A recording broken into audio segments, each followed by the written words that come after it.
Nós vamos hoje meditar a respeito do ofício diaconal, a origem e natureza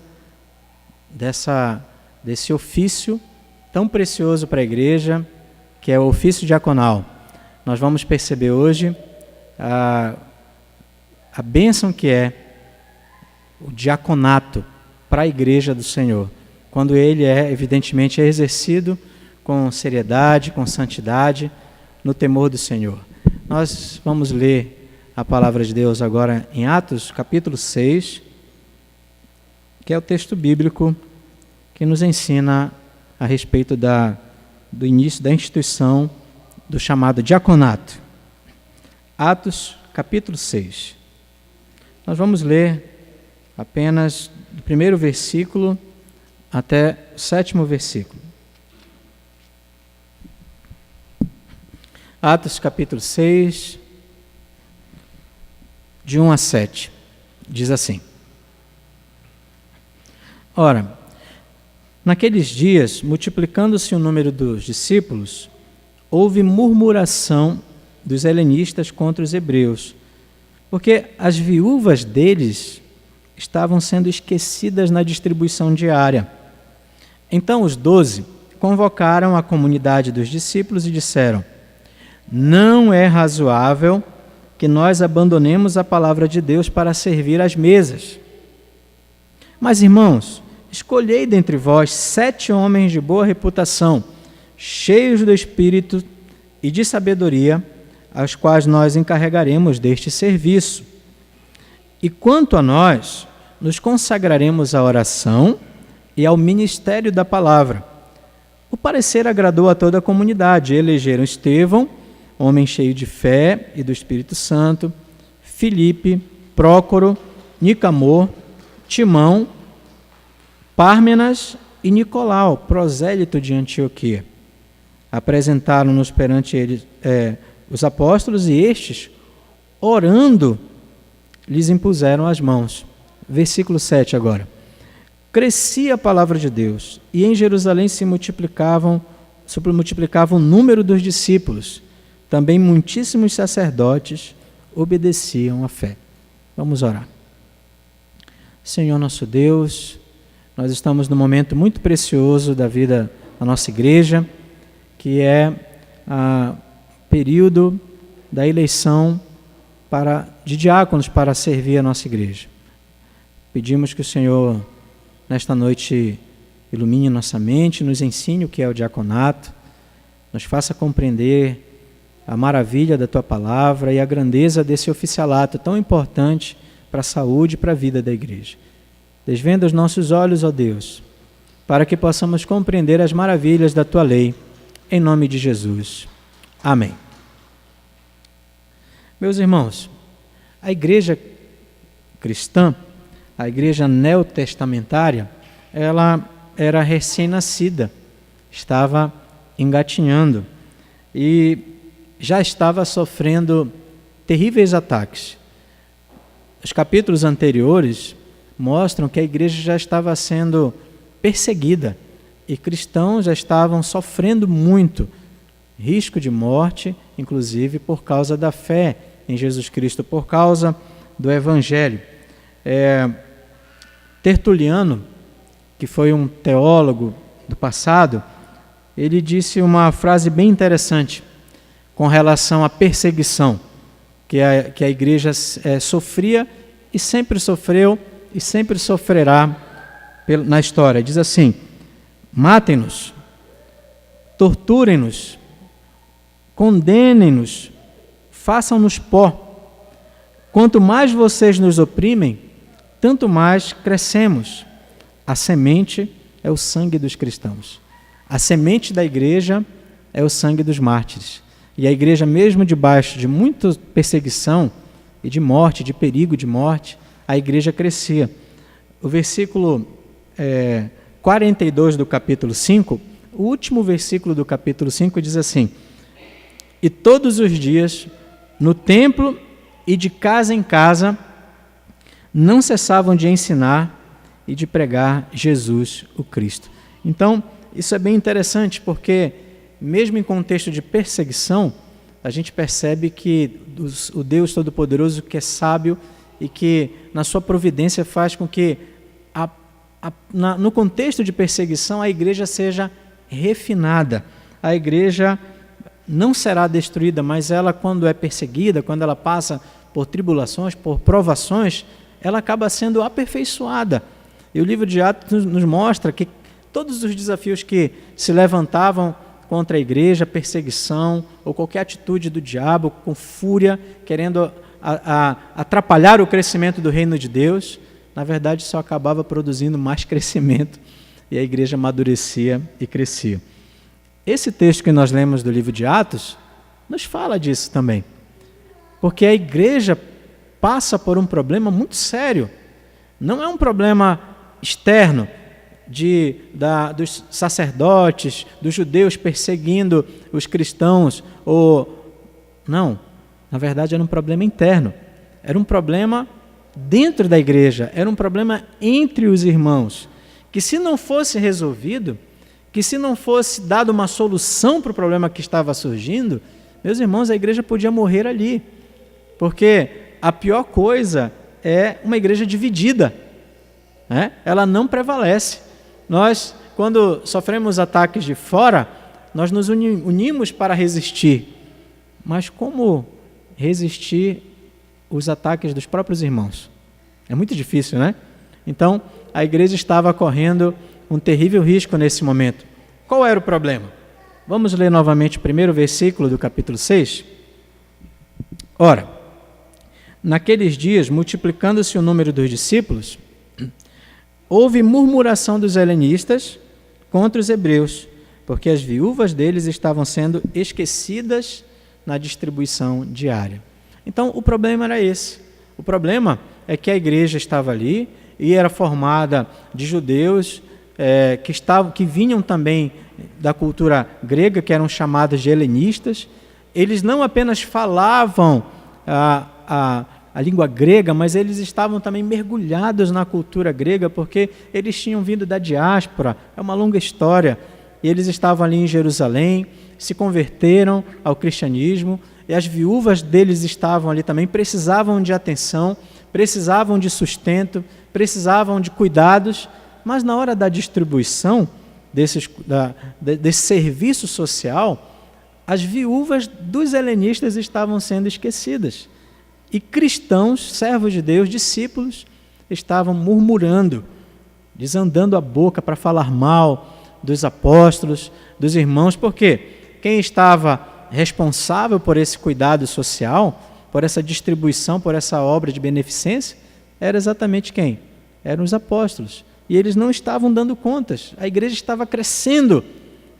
Aí começa então a surgir esse problema. Não precisamos necessariamente dizer que foi intencional isso, esse esquecimento, mas nós podemos dizer que uma injustiça estava acontecendo. Nós podemos dizer que o problema da murmuração também ia trazer amargura, divisão, e a igreja não ia prevalecer, a igreja não ia avançar. Vejam, se vocês querem entender melhor, vamos dar uma lida no capítulo 4, versículo 32 ao 35. Para entender melhor dizendo, no capítulo 4, a partir do versículo 32, diz assim: da multidão dos que creram, eram um o coração e a alma. Ninguém considerava exclusivamente sua nenhuma das coisas que possuía, tudo, porém, lhes era comum. Com grande poder, os apóstolos davam testemunho da ressurreição do Senhor Jesus, e em todos eles havia abundante graça, pois nenhum necessitado havia entre eles. Porquanto, os que possuíam terras ou casas, vendendo-as, traziam os valores correspondentes e depositavam aos pés dos apóstolos. Então, se distribuía a qualquer um à medida que alguém tinha necessidade. Então, a igreja estava crescendo e pessoas estavam voluntariamente vendendo as coisas e trazendo aquele montante de dinheiro, de valores aos pés dos apóstolos, e esse dinheiro estava sendo revertido em cuidado aos pobres, e ninguém estava passando necessidade. Mas quando nós chegamos no capítulo 6, aí a gente descobre que esse quadro havia mudado. As ofertas continuavam, mas de repente um grupo estava sendo esquecido, o grupo das viúvas dos judeus helênicos. E isso, meus irmãos, trouxe muito problema, muita perturbação.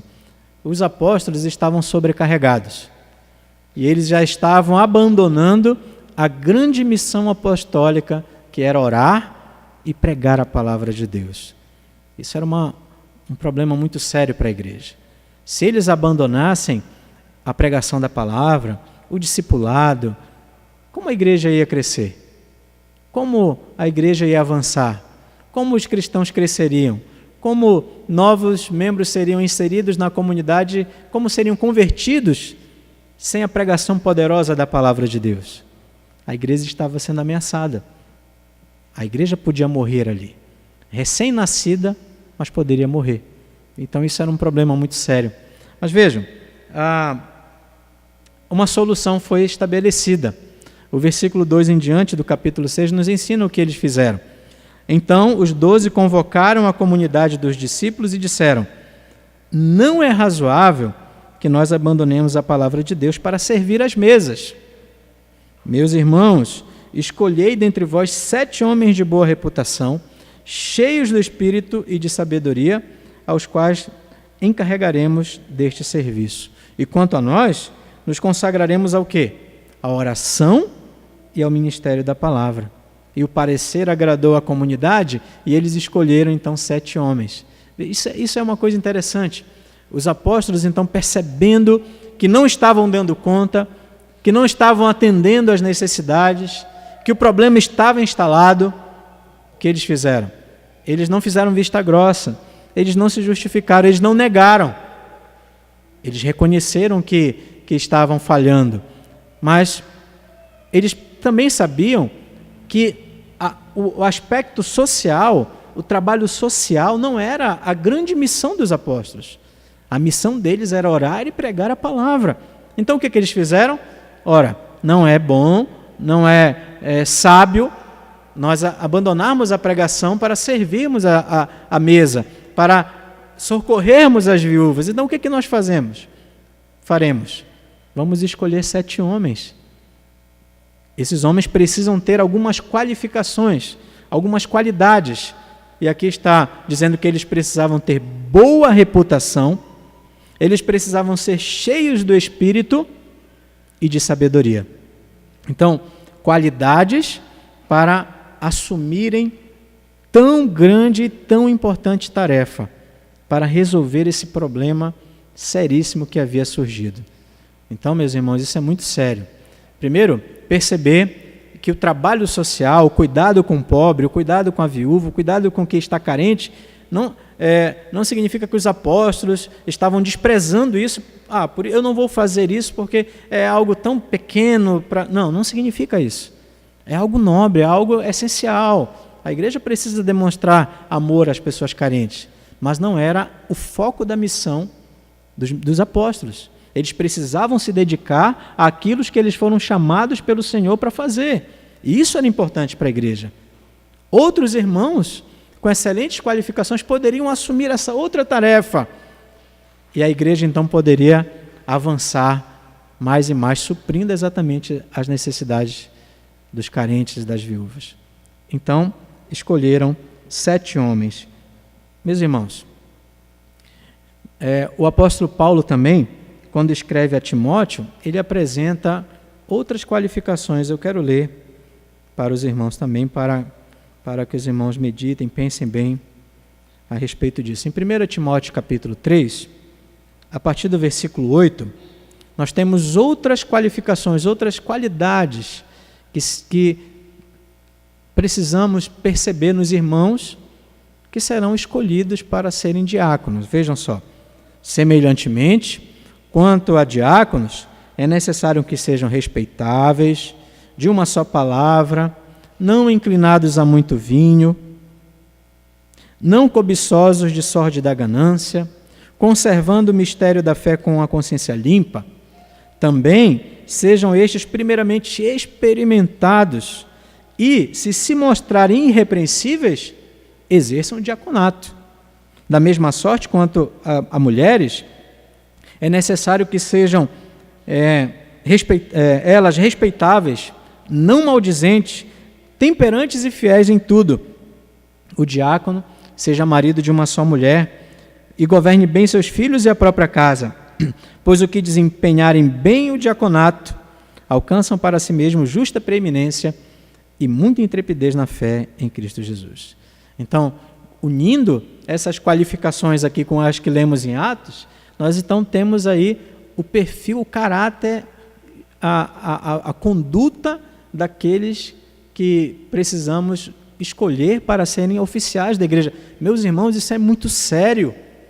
Escolher um diácono, escolher um presbítero, um pastor, isso é algo seríssimo, que nós devemos ter muito cuidado na hora de escolher aqueles que nós teremos para serem nossos diáconos. Dia 3 agora chegando, que está chegando, os irmãos vão votar para escolher 2 diáconos para a nossa igreja. Eles precisam ser homens de boa reputação. Eles precisam ser homens reconhecidamente sábios, cheios de sabedoria, para essa tão preciosa e sublime tarefa, missão, que é a missão da misericórdia. Porque o diácono, o que ele é? Ele é o braço da misericórdia de Cristo, estendido, cuidando do pobre, cuidando do doente, socorrendo pessoas, amando, abençoando.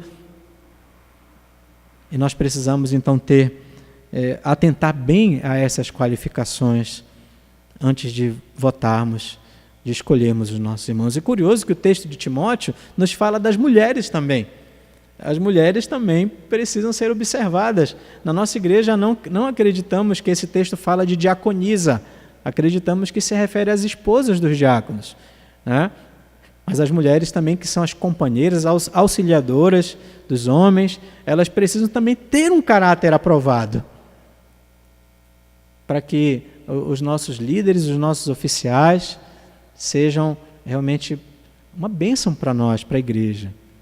Possam ser flechas que acertam o alvo, instrumentos nas mãos do nosso Senhor e Salvador Jesus Cristo, para abençoar a vida da igreja. Então, meus irmãos, é muito importante que nós percebamos isso. E o resultado, qual foi o resultado disso? Qual foi o resultado desta ideia sábia, abençoada dos apóstolos? Versículo 7 do capítulo 6 de Atos.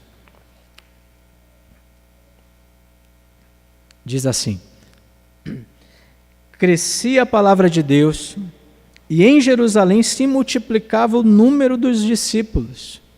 Também muitíssimos sacerdotes obedeciam à fé.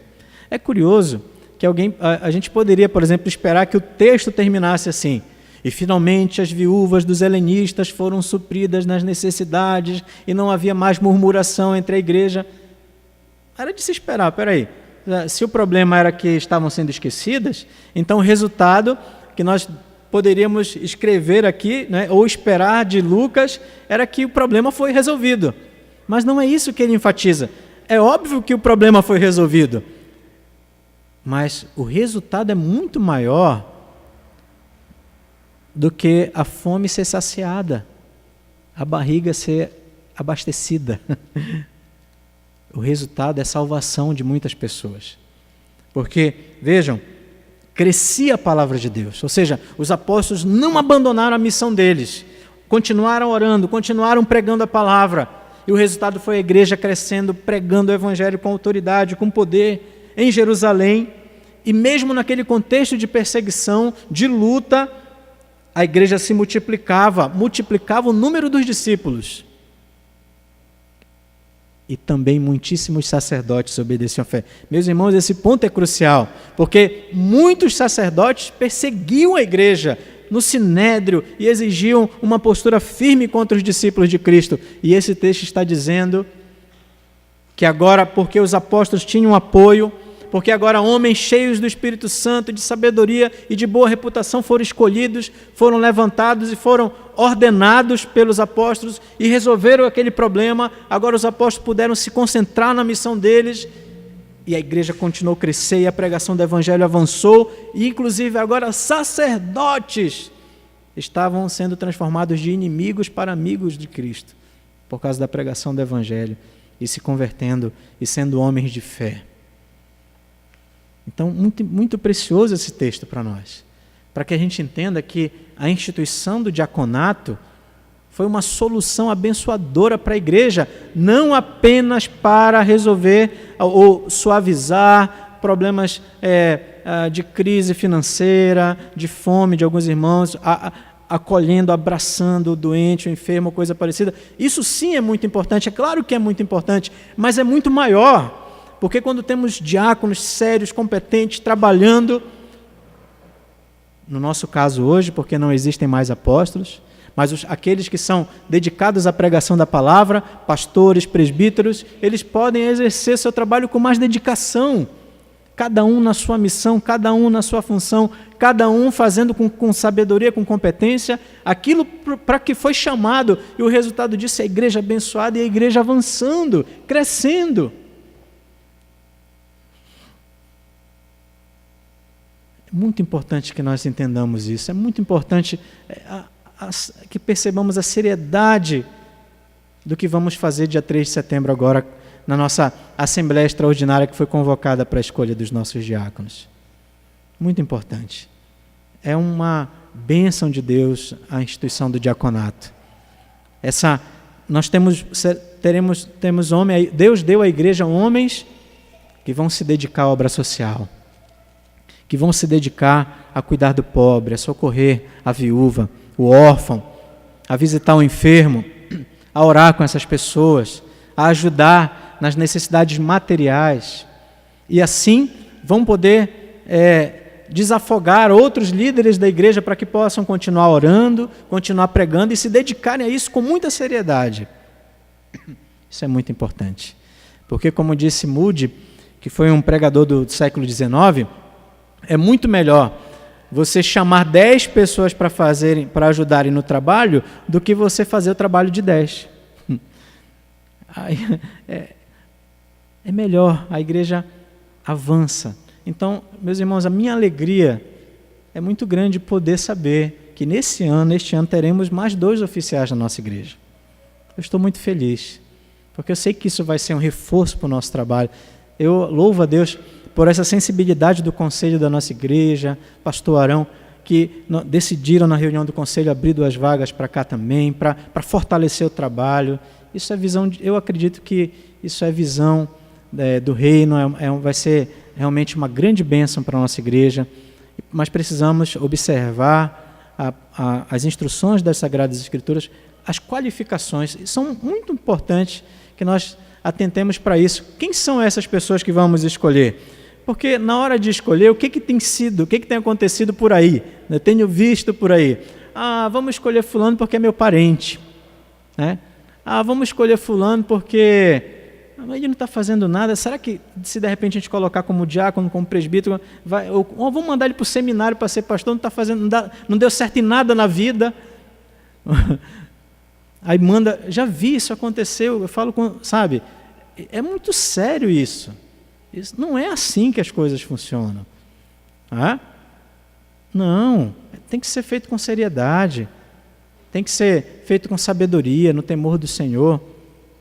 E esses homens, essas qualificações são exigidas porque esses homens serão modelos para o rebanho. Os oficiais da igreja, eles são homens que serão modelos para o rebanho. Então não pode haver suspeita de caráter. Se aquela pessoa não tem um caráter duvidoso, então não vamos aceitar a candidatura dela, doa quem doer. Não aceitaremos. Para quê? Para preservá-la e para preservar a igreja também, para que ela tenha oportunidade de crescer, de amadurecer, ser confrontada com a palavra. Nós precisamos agir assim, isso é cuidado com aquela vida, com a família e com a igreja como um todo. Isso é pastoreamento. Escolha com sabedoria, meu irmão. Escolha com sabedoria, minha irmã. Exerça esse seu direito com sabedoria. Agora, uma coisa muito importante. Entenda que o diaconato é uma bênção de Deus para a sua vida. Quando esses irmãos forem eleitos e foram ordenados aqui e empossados pelo conselho da igreja, com imposição de mãos, vocês terão mais 2 pessoas, pelo menos, né? Além dos irmãos que serão escolhidos lá também, os 4 diáconos, né? Para que vocês respeitem, honrem, amem, apoiem, porque serão líderes oficiais da igreja e devemos honrar, amar, orar por eles, apoiar. Isso é uma coisa muito importante também.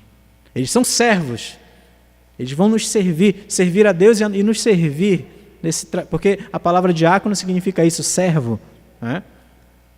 Mas são líderes oficiais, e nós como igreja precisaremos apoiar esses irmãos, respeitá-los, honrá-los, amá-los, orar por eles, apoiá-los nos seus trabalhos. Isso é muito importante, porque nós, a nossa Constituição mostra isso claramente, que uma das coisas que o diácono faz também é cuidar das dependências da igreja nos cultos, certo? Então, eu não quero ver cara feia quando o diácono for até a pessoa que está vendo Facebook na hora do culto, conversando, né? Fazendo bagunça, se comportando sem reverência, sem temor, porque eles farão isso, eles serão orientados por mim para agir, para ter cuidado. Gente passeando, não, isso nós não permitiremos, vamos zelar pelos nossos encontros, pelos trabalhos da igreja, pelos cultos. São homens que vão exercer autoridade sobre nós, inclusive sobre a minha família, sobre mim, né? Então, isso é muito importante. Eles vão visitar os irmãos, vão orar com os irmãos e vão também ajudar no acompanhamento espiritual da igreja, juntamente com o pastor Azael, com o presbítero Hélio, os demais presbíteros daqui da nossa igreja que estão em disponibilidade, o presbítero Luiz Brito, Luiz Antão, liderança da igreja para abençoar a vida de vocês. Essa tem sido a nossa oração, nosso clamor. Queremos que líderes sejam levantados pelo Senhor e essa vocação do Senhor seja confirmada através da eleição da igreja, e que sejam homens de boa reputação, homens sábios, homens cheios de sabedoria, para serem instrumentos poderosos nas mãos do Senhor para abençoar a igreja. Meus irmãos, o diaconato é muito importante para a nossa igreja. Como um corpo, cada membro precisa fazer a sua parte para que a igreja possa crescer. Agora, quero fazer uma aplicação também para os presbíteros, com a eleição dos nossos diáconos, e também para mim, né? Preciso fazer essa aplicação também. Agora, com essa instituição desses diáconos, que vão cuidar da igreja, nos dar condição de trabalho, nos ajudar nas visitas, nós não podemos negligenciar os estudos da palavra de Deus, a oração. Verdade? Então, nós somos presbíteros. Vamos trabalhar, vamos orar, vamos labutar, vamos estudar as Escrituras e vamos nos dedicar à pregação, aos estudos bíblicos, ao aconselhamento bíblico, ao discipulado particular, ao discipulado comunitário, cursos. Vamos trabalhar também, porque a gente é muito triste quando a gente percebe pastores, presbíteros, que se ocupam com tantas coisas, mas com muitas coisas, menos com oração e pregação. E estão indo para os púlpitos sem preparo, estão levando o ministério da palavra de maneira negligente, são excelentes piadistas, são, às vezes, meus irmãos, umas coisas que não vão suprir a necessidade da alma, salvar vidas. É pela pregação da palavra que a igreja cresce. E nós precisamos nos dedicar a isso, com seriedade, com alegria, sim. Não precisamos excluir a alegria, mas com seriedade, com fidelidade bíblica, com dedicação, instruindo, levando toda a mente cativa a Cristo, com seriedade, pregando o Evangelho do Senhor, pregando a palavra de Deus. Precisamos, então, a igreja precisa, não apenas daqueles que vão cuidar do aspecto social, Mas a igreja hoje, no nosso tempo, está precisando urgentemente de pastores que preguem a palavra. Os pastores do nosso tempo, de maneira geral, evidentemente, estão esquecendo disso. Estão se tornando grandes líderes de auditório, gerentes, promotores de evento, políticos. Estão se tornando tanta coisa e estão jogando fora a missão. E eles prestarão contas com o Senhor. Porque sem pregação, a igreja não cresce. A igreja definha e a igreja não amadurece. E a igreja não vai estar preparada para a batalha. Que Deus nos ajude, meus irmãos. Que Deus nos abençoe. Que possamos ter um ano esse restante de ano, muito mais especial, muito mais fortalecido com a vinda agora desses irmãos que serão eleitos pela congregação para exercerem um diaconato e que sejam frutíferos e que sejam homens de Deus, que sejam valentes nesse trabalho, nesse serviço. Nós precisamos desses irmãos, mas vamos escolher com sabedoria, diante do Senhor, com temor e tremor. Que Deus nos ajude, que Deus nos abençoe. Vamos orar, meus irmãos?